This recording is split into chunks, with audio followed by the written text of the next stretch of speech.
Hey everyone, it's Adriene Pessel here. Today's topic is new construction. Real property, but real different. We're going to be covering 8 items of concern, but the main one we are going to spend some time with is the contract, because if you don't understand the contract, the whole process is going to be difficult. I think the best place to start is making sure you understand the difference between a board of realtors contract and a builder's contract. Now, the realtor's contract was written by a team. Realtors can represent the buyer and realtors can represent the seller. So both viewpoints are taken into consideration when a contract is written. The builder's contract is written by a team of attorneys that represent the builder, whose job is to protect the builder. This doesn't mean you don't buy new construction. It just means that you need to be prepared and understand the contract fully. A builder's contract has the same elements as a realtor's contract, meaning they have the parties that are involved, the property that they're going to buy, there's a deposit, there's a time in which everyone needs to perform. Plus, there will be contingencies and addendas that will all be attached to the contract stating certain things that must be done by certain time period, or people could lose their money.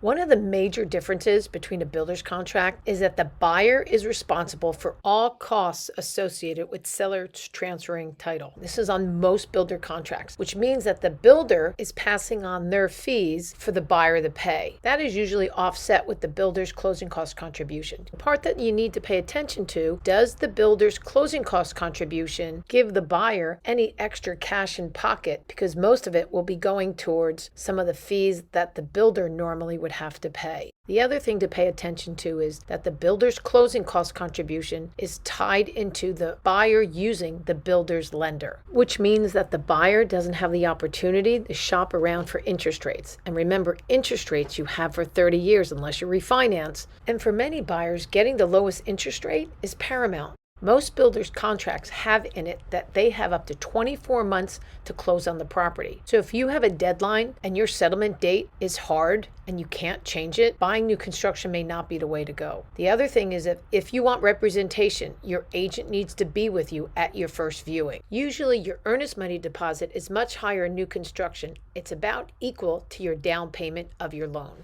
Understanding the contingencies and the addenda is really important. I created this cheat sheet to explain to my clients. When you review a contingency, you need to ask yourself some questions. Who does it protect? Why does it protect them? When does it protect them? How does it protect them? And who has the final say? And if things don't go well, is someone in default or is the contract voidable? And how much cost is involved? Keeping track of deadlines is critical when dealing with contracts. Usually the real estate agent is the glue that keeps everything together, making sure the builder, the lender, and the buyer does everything they're supposed to so it goes smoothly. All contracts have a section that outlines what happens to the earnest money deposit if a buyer is in default or if the contract is voidable. Now remember, the builder's contract is written by the builder. This section you really want to make sure you understand. Every builder's contract is a little different. Take the time to fully understand this section.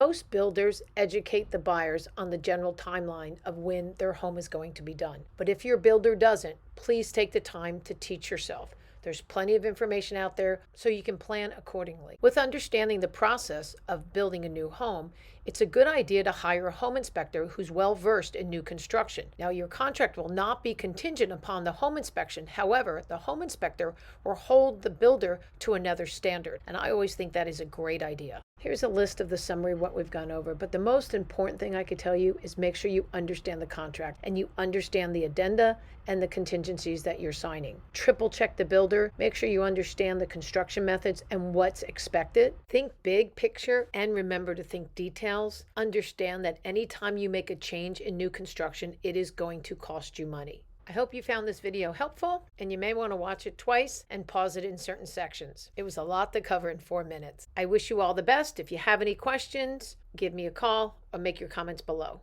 And please subscribe to my channel now.